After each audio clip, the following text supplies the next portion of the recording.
Our top focus right now, diplomatic tensions simmer between Turkiye and Sweden.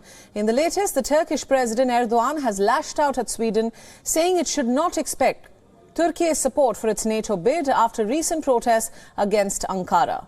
Over the weekend, massive protests were held in the Swedish capital, Stockholm, which also saw pro-Kurdish groups taking part.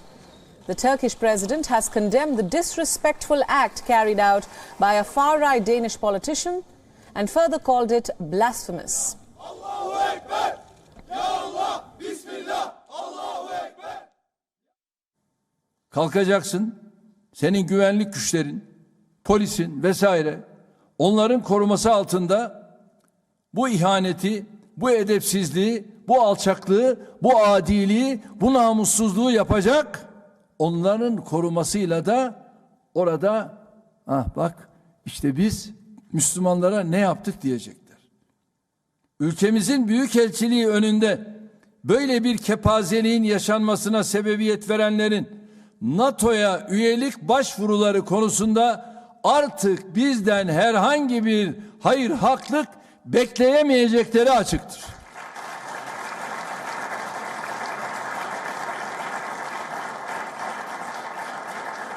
Kusura bakmasınlar. Başta söyledik. Terör örgütlerine caddelerinizde, sokaklarınızda, her yerde cirit attıracaksınız. Ondan sonra da bizden NATO'ya girme konusunda destek bekleyeceksiniz. Yok böyle bir şey. Erdogan also criticized Sweden for pro-Kurdish protests where demonstrators waved flags of various Kurdish groups. This included the Kurdistan Workers' Party, also known as the PKK. The PKK is considered to be a terrorist group in Turkey, the European Union and the United States, but its symbols are not banned in Sweden.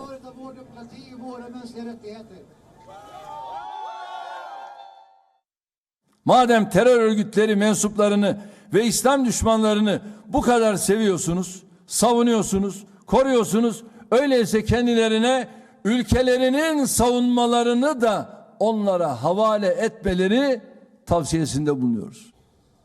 Along with Ankara, Stockholm has also criticized the protests. On Saturday, the Swedish foreign minister slammed the act. Tobias Billström said that Sweden has a far-reaching freedom of expression, but it does not imply that the Swedish government or myself supports the opinions expressed.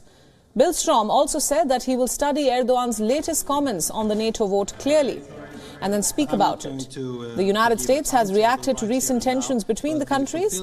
State Department spokesperson Ned Price said that the US supports Finland and Sweden's NATO candidature, but clearly termed the burning incident a deeply disrespectful act.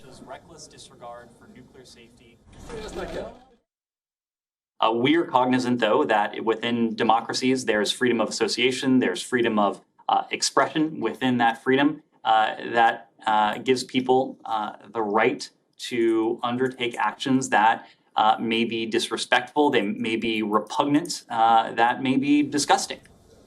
Sweden, along with Finland, applied to join NATO after Russia invaded Ukraine, but the recent protests have heightened tensions between Stockholm and Ankara. Erdogan has already set out a series of tough conditions for voting in favor of Sweden. The demands call on Stockholm to extradite dozens of mostly Kurdish suspects that Ankara either accuses of terrorism or of involvement in a failed 2016 coup.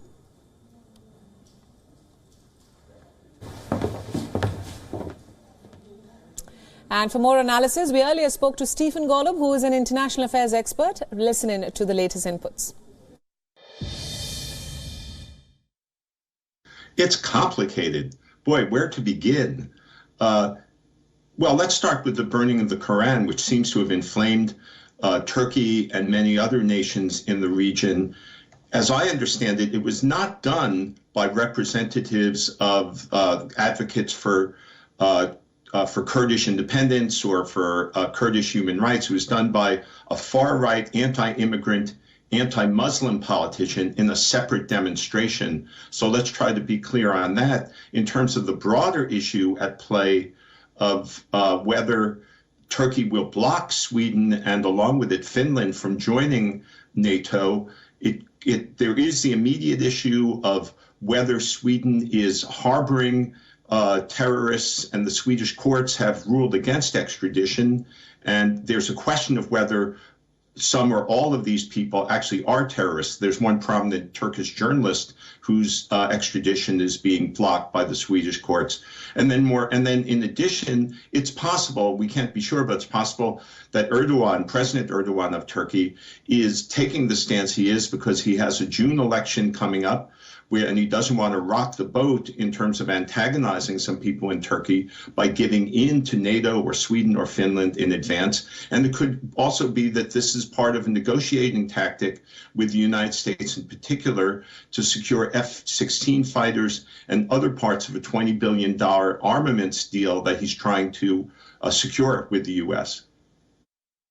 The arms deal that may or may not go through with the U.S., the Turkish elections in June, which would strike me as particularly salient. It's not just Turkey where the leaders of a political party may want to avoid controversy in the lead up to an election regarding domestic or international affairs. So yes, there may be more going on here than Sweden or Finland joining. I think I should add also that Turkey's definition of terrorism, the most specific charge it has against Sweden for allegedly harboring terrorists, Turkey's definition of terrorism is rather loose. It involves civil society and political opponents who, by many other societies' definitions, perhaps including India and the United States, would not be counted as terrorists. WION World is now available in your country. Download the app now and get all the news updates on the move.